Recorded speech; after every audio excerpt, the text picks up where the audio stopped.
말씀의 제목 한 번 더 선포합니다. 너희가 나를 찾는 까닭은. 자, 주님이 보리떡 5개와 물고기 2마리로 남자 장정만 5,000명을 먹이신 이 사건은 사복음서에 모두 기록되어 있습니다. 중요하다는 뜻입니다. 이 사건은 주님의 공일하심과 신적 권능을 잘 보여주고 있습니다. 표면적으로는 이 부분이 쉽게 드러나지만 주님은 이 사건을 통해 꼭 말씀하고 싶은 것이 있습니다.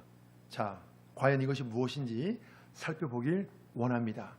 주님이 갈릴리 바다 건너편 베스다 광야에 가실 때 많은 무리가 따랐습니다. 많은 사람들이 주님을 따른 것은 병자들에게 행하시는 표적을 보았기 때문입니다. 주님은 며칠씩 자신을 따라다니며 제대로 먹지 못한 사람들을 보시고 어떻게 저 사람들을 먹이실까 생각했습니다. 그래서 제자 빌립에게 물었습니다. 자, 우리 5절 말씀이요. 시작. 예수께서 빌립에게 이르시되 우리가 어디서 떡을 세서 이 사람들을 먹이겠느냐 하시니 이렇게 말씀하심은 친히 어떻게 하실지를 아시고 빌립을 시험하고자 하심이라. 지금 빌립은 시험 문제를 풀어야 합니다. 그런데 현실적으로 따져보면 이 문제를 도저히 풀 수 없습니다. 그 많은 사람들이 먹을 수 있는 음식을 준비할 수가 없습니다. 자, 우리가 기억해야 될 것은요, 그 시험 문제의 출제자가 주님이시라면 답도 함께 준비해 놓았다는 것입니다. 그 시험 문제 출제자가 주님이시라면 답도 함께 준비해 놓았다는 거예요. 자, 주님은 답을 준비해 놓으신 상태에서 빌립에게 믿음의 시험 문제를 내신 것입니다. 주님은 전능자이시기에 자신의 능력으로 모든 사람들을 충분히 먹일 수 있습니다. 그런데 왜 빌립에게 믿음의 시험 문제를 내셨을까요? 왜 빌립을 시험하셨을까요? 왜 그렇죠? 그 이유는 그의 신앙 성장을 위해서입니다. 이 세상에 시험 문제를 풀지 않고 성장하는 사람은 없습니다. 시험 문제를 푸는 과정은 때로 머리 아프죠. 때로 몸도 힘들죠. 때로 피곤하죠. 그런데 사람은 시험 문제를 풀며 성장합니다. 학생들도 시험 문제를 풀며 실력이 성장합니다. 그래서 때로 우리도 믿음의 시험 문제를 마주하는 것입니다. 자, 주님의 시험 문제가 난감했던 빌립은 지극히 현실적인 대답을 합니다. 7절 말씀이요. 시작. 빌립이 대답하되 각 사람으로 조금씩 받게 할지라도 200데나리온의 떡이 부족하리라. 자, 지금 빌립이 대답하는 것을 보면 매우 합리적이고 이성적인 사람입니다. 현실적으로 따져보니까 이 많은 사람들 도저히 먹일 수 없다는 거예요. 돈이 굉장히 많이 들어서 먹일 수 없다는 거예요. 자, 우리가 합리적이고 이성적이면 세상살이에는 유익한 점이 참 많습니다. 그러나 믿음의 세계에서는 이 합리적이고 이성적인 것이 매우 불리하게 작용할 때가 있습니다. 자신의 생각의 한계에 스스로 갇혀버리기 때문입니다. 빌립은 지금까지 주님이 행하시는 다양한 기적을 지켜보았습니다. 그런데 주님이 능히 하실 수 있다고 이렇게 고백하지 못합니다. 주님이 능히 하실 수 있습니다. 이렇게 고백하지 못하는 거예요. 이렇게 생각하지 못합니다. 주님의 말씀 앞에서 사람의 계산만 하고 있습니다. 주님은 빌립이 스스로 깨닫고 자신의 생각의 틀을 깨고 나오길 원하셨습니다. 자신의 생각의 한계에 갇히지 않고 더 큰 믿음의 세계를 누리길 원하신 것입니다. 자, 우리가 믿음의 세계로 나가려면 뭐가 필요할까요? 무엇이 필요할까요? 우리가 믿음의 세계로 나가려면 가장 먼저 자신의 생각의 틀을 깨고 나와야 됩니다. 그런데 사람은 스스로 자신의 생각의 틀을 깨요? 안 깨요? 어떻습니까? 사람은 스스로 자신의 생각의 틀을 깨지 않습니다. 어떤 특정한 상황이 주어지기까지는 자신의 생각의 방식을 고수합니다. 그래서 주님이 빌립에게 믿음의 시험 문제를 출제하신 것입니다. 주님이 우리에게 믿음의 시험 문제를 그래서 출제하시는 거예요. 자, 이 문제에 대해 베드로 동생 안드레는 이렇게 반응했습니다. 자, 우리 8절 말씀이요. 시작. 제자 중 하나 곧 시몬은 베드로의 형제 안드레가 예수께 여짜오되 여기 한 아이가 있어 보리떡 5개와 물고기 2마리를 가지고 있나이다. 그러나 그것이 이 많은 사람에게 얼마나 되겠사옵나이까. 자, 지금 안드레의 말을 보면 주님이 뭔가 계획이 있다는 것을 깨달은 것 같습니다. 현실의 상황은 분명히 인식하지만 불가능하다고 말하지 않습니다. 사람의 계산으로는 답이 없지만 주님이 어떻게 행하실지 기대하는 마음이 있습니다. 그래서 한 끼 식사밖에 되지 않는 보리떡 5개와 물고기 2마리를 그 많은 사람들 가운데 찾아내어 주님께 이야기했다는 것입니다. 똑같은 상황에서 두 사람의 반응이 다릅니다. 왜 다르죠? 왜 빌립과 안드레의 반응이 이렇게 차이가 있습니까? 그 이유는 주님에 대한 인식이 다르기 때문입니다. 똑같은 문제를 만나도 주님은 어떤 분으로 인식하는가에 따라 사람들의 반응과 풀어가는 방식에 많은 차이가 있습니다. 사실 남자 장정만 5천 명이 되는 그 많은 사람들 생각해 보면 장정만 5천 명이니까 여자와 어린아이까지 생각하면 15,000, 2만 명이 될 수도 있습니다. 그 많은 사람들 생각해 보면 보리떡 5개와 물고기 2마리는 너무나 적은 양입니다. 그러나 안드레는 자신이 할 수 있는 것을 최선을 다하고 나머지는 주님께 맡겼습니다. 이것은 주님을 신뢰하는 마음이 있기에 가능한 행동입니다. 사람들은 주어진 상황과 자신의 능력을 계산해보고 할 수 있다, 할 수 없다를 판단합니다. 어떻게 하십니까? 할 수 있다, 할 수 없다를 이렇게 판단하지 않습니까? 어떤 주어진 상황, 내 능력, 그것만 생각해보고 할 수 있다, 할 수 없다 이렇게 판단하지 않습니까? 합리적이고 이성적인 사람은 이렇게 합니다. 자, 그런데요, 믿음의 사람은 주님의 뜻이 무엇인가 이걸 먼저 생각합니다. 이게 중요한 거예요. 주님의 뜻이 무엇인가 이게 중요한 거예요. 그래서 그 상황에 대처할 수 있는 자신의 능력만으로 모든 것을 판단하지 않습니다. 왜냐하면 무엇보다 중요한 것은 주님의 뜻이 무엇인가 이게 중요하기 때문에 그런 거예요. 빌립과 안드레의 차이점이 바로 이것입니다.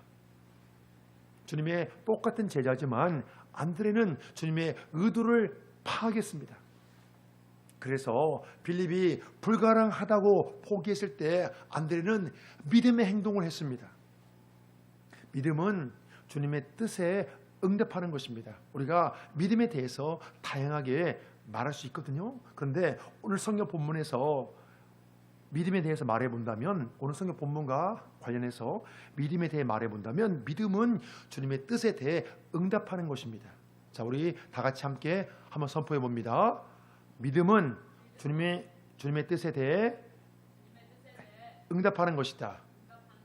믿음은 주님의 뜻에 대해 응답하는 것이다.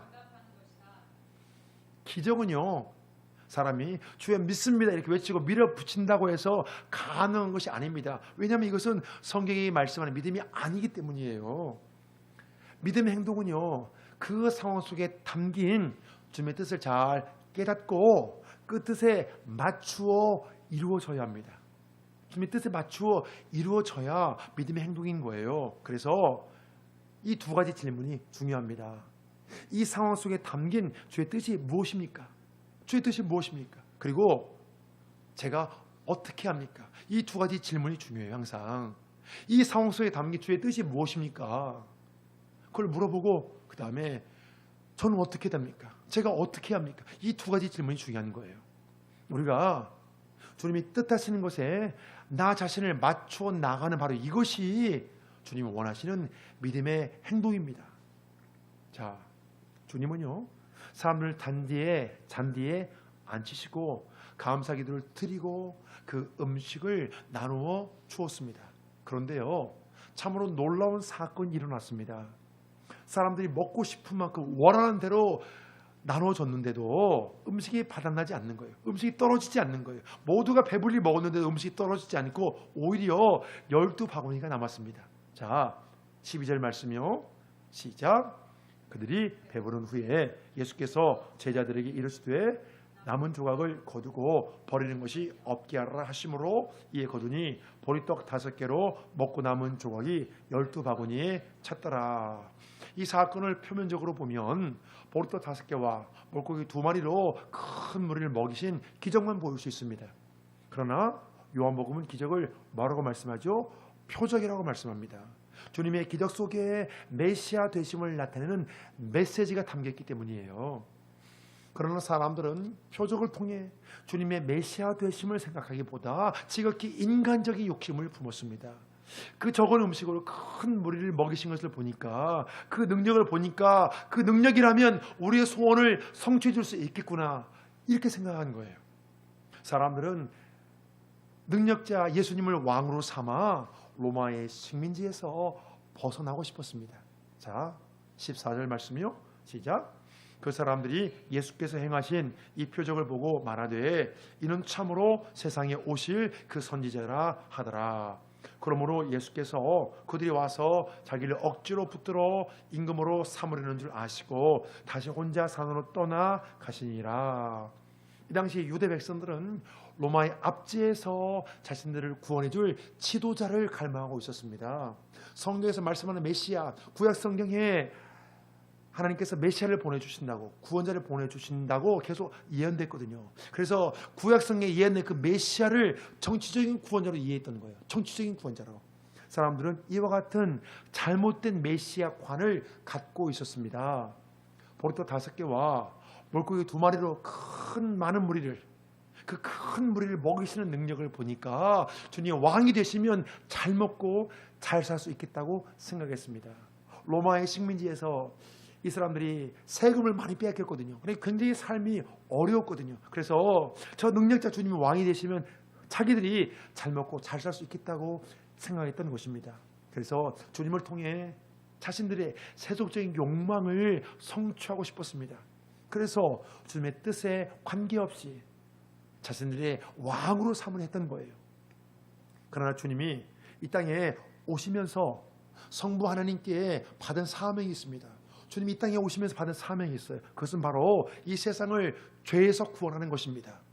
사람들을 죄에서 구원하여 영생을 주시는 것이 주님이 이 땅에 오신 목적입니다. 그래서 요한복음 3장 16절에서 이렇게 말씀하지요. 시작.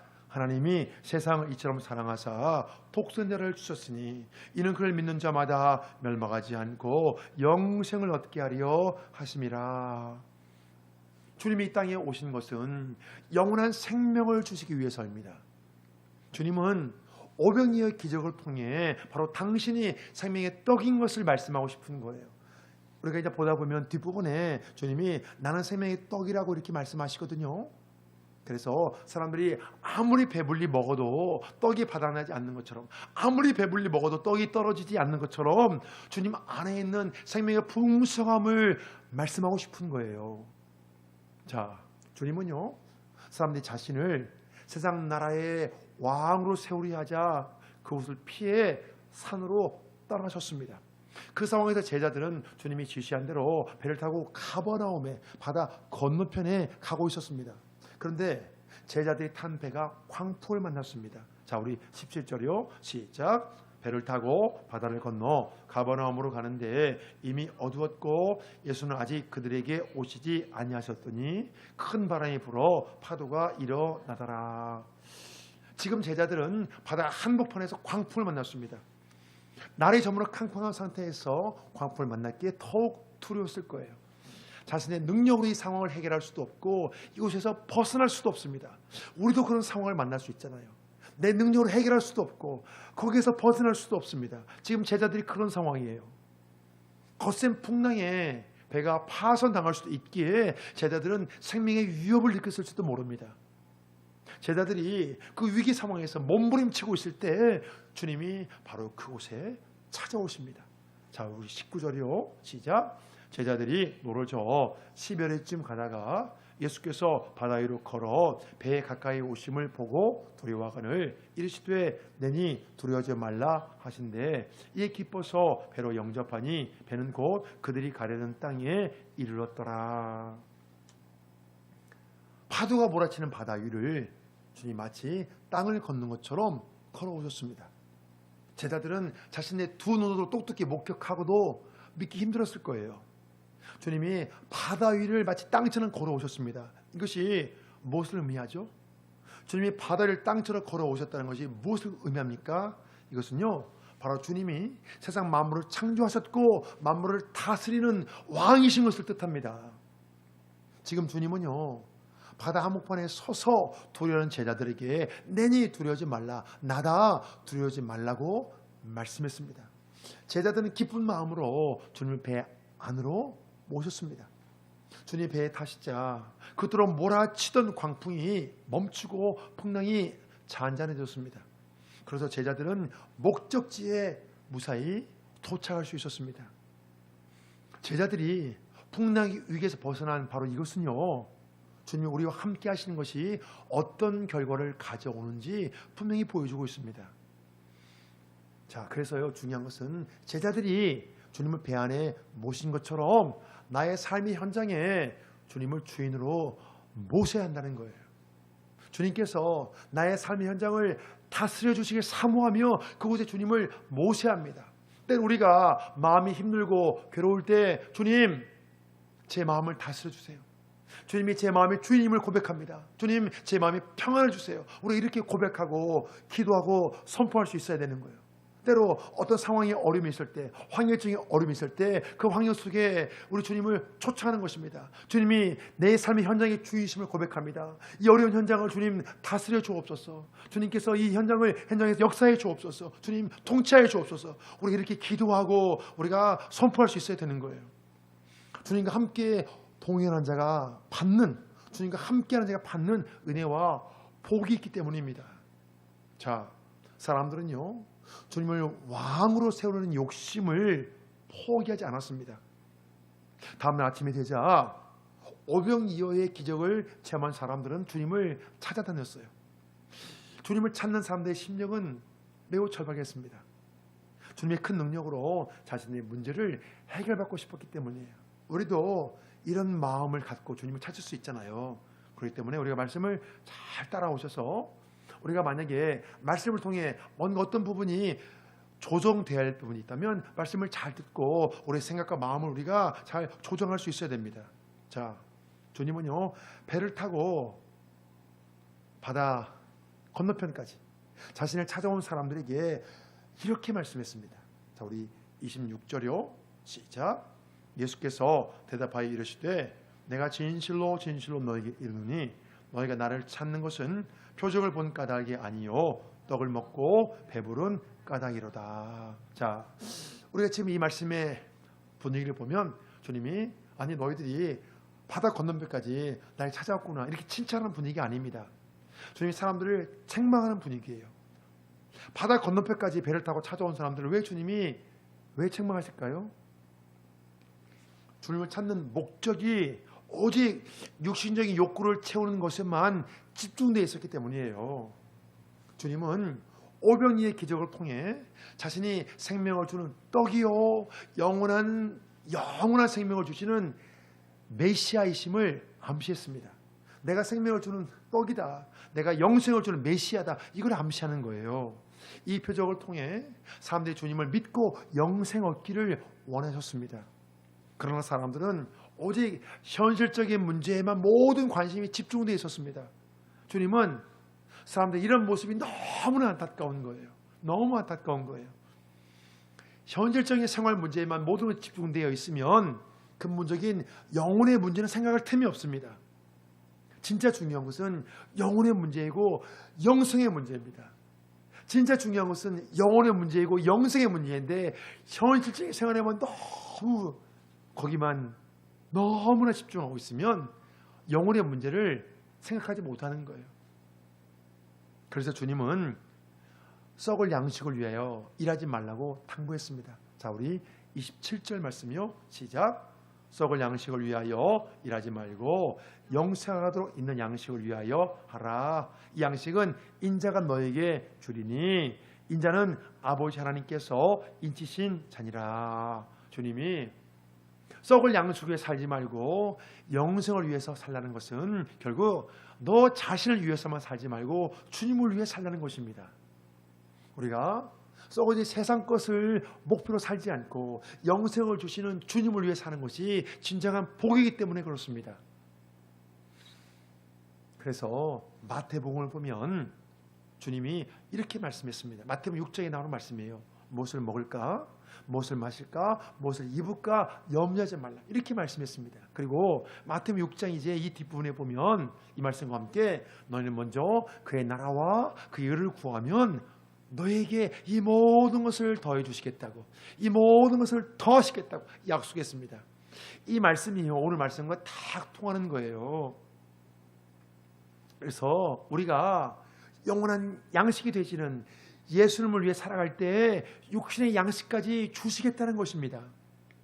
우리가 육신의 양식이나 영생의 양식이나 이 두 가지의 출처는 오직 예수님이신 것을 여러분 기억하셔야 됩니다. 육신의 양식 하나님이 도와주셔야 됩니다. 영생의 양식 하나님이 주셔야 됩니다. 그래서 육신의 양식이나 영생의 양식이나 이 모든 출처는 우리 주님이신 것을 우리가 기억해야 됩니다.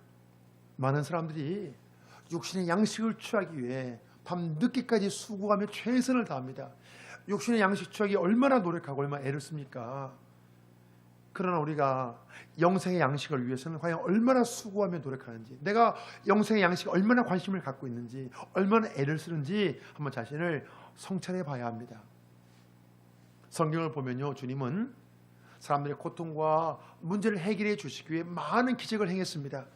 주님은 우리의 고통과 문제가 잘 해결되는 것에 관심이 있으십니다. 오늘 성경 본문에서도 오병이어의 기적을 통해서 배고픈 많은 사람들의 배를 채워주셨습니다. 그러나 이것은요, 주님이 메시아이심을 증거하는 표적에 불과합니다. 주님이 진짜로 원하시는 것은요, 그 표적을 통해 주님을 바라보는 거예요. 놀라운 표적을 통해서 주님 메시아이신 것을 믿고 영생을 얻기를 원했습니다. 우리가 영생을 얻기 위해 필요한 것은요, 주님을 구원자로 믿는 참 믿음입니다. 사람들의 믿음은요, 주님에 대한 인식의 결과입니다. 주님을 어떤 분으로 인식하는가, 나는 주님을 어떤 분으로 인식하는가, 이것에 따라 믿음이 결정돼요. 어떤 사람은요, 나는 왜 믿음이 없지 스스로 자책할 수 있습니다. 아니, 내가 교회 다닌 지 10년이 되었고 20년이 되었고 30년이 되었고 내가 모태신앙인데 왜 나는 믿음이 없지? 왜 믿음이 성장하지 않지? 이렇게 스스로 자책할 수 있어요. 그런데요, 믿음이 없는 것보다 예수님을 성경대로 믿지 않는 것이 진짜 문제입니다. 성경대로 믿지 않는 것. 우리가 주님을 성경대로만 믿으면 어떤 믿음의 시험이든 보다 쉽게 통과할 수 있습니다. 사람들이 세상 지식인들의 말은 잘 믿으면서도 성경의 말씀은 그대로 믿지를 않아요. 그러나 이제 우리가 성경대로 믿어야 합니다. 우리가 성경대로 믿으셔야 돼요. 사도 바울은 주님을 성경대로 믿는 것에 대해 이렇게 말씀했습니다. 자, 고린도전서 15장에 나온 말씀이요. 자, 시작. 이는 성경대로 그리스도께서 우리 죄를 위하여 죽으시고 장사 지낸 바 되셨다가 성경대로 사흘 만에 다시 살아나사. 삶의 현장에서 체험을 통해서 주님 믿는 거 필요하죠. 그러나 모든 것을 내가 직접 체험해야만 믿는다면 많은 세월을 보내야 합니다.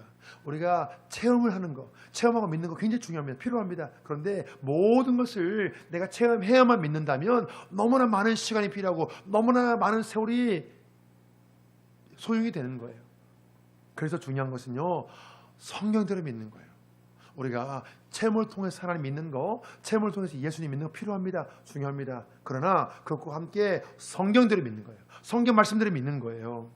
주님은 성경대로 우리 죄를 위해 죽으시고 또 성경대로 사흘 만에 부활했습니다. 우리가 주님이 구원자이신 것을 분명히 믿는다면 주님이 당부하신 대로 살아가야 됩니다. 주님의 말씀은 진리이기 때문이에요. 만약에 우리가 주님이 당부하신 대로 말씀대로 살지 못하는 부분이 있으면 우리가 거기에 대해서 한번 생각해 봐야 됩니다. 나는 분명히 주님을 구원자를 믿는데, 주님 말씀을 진리라고 믿는데 왜 나는 주님 말씀대로 살지 못하나? 우리가 그 부분에서 고민하고 한번 생각해 보셔야 됩니다.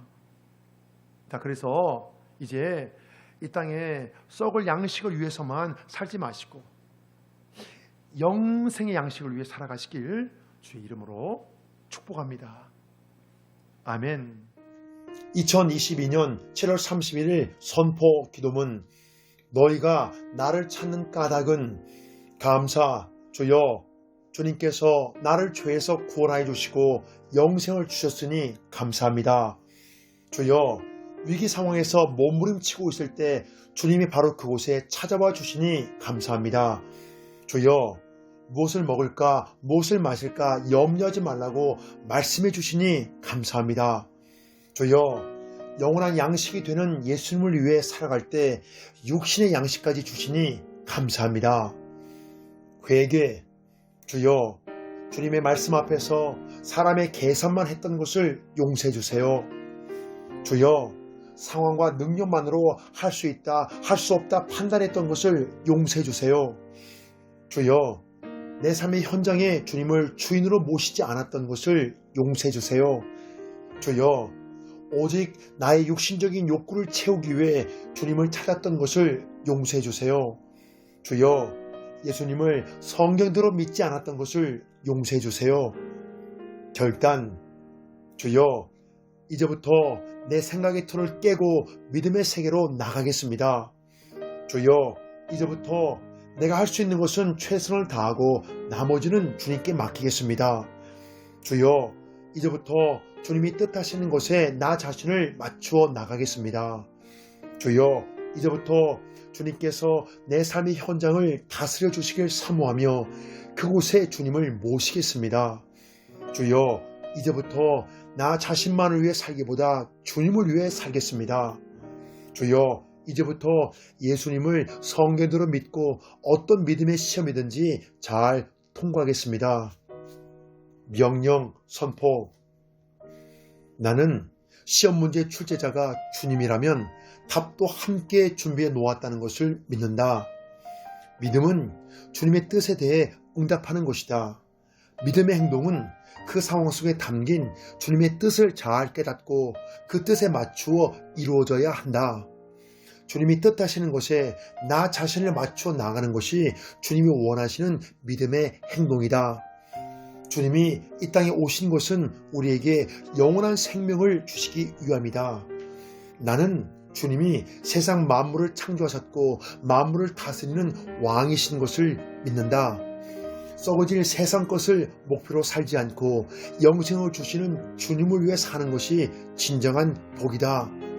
영생을 얻기 위해 필요한 것은 주님을 구원자로 믿는 참 믿음이다.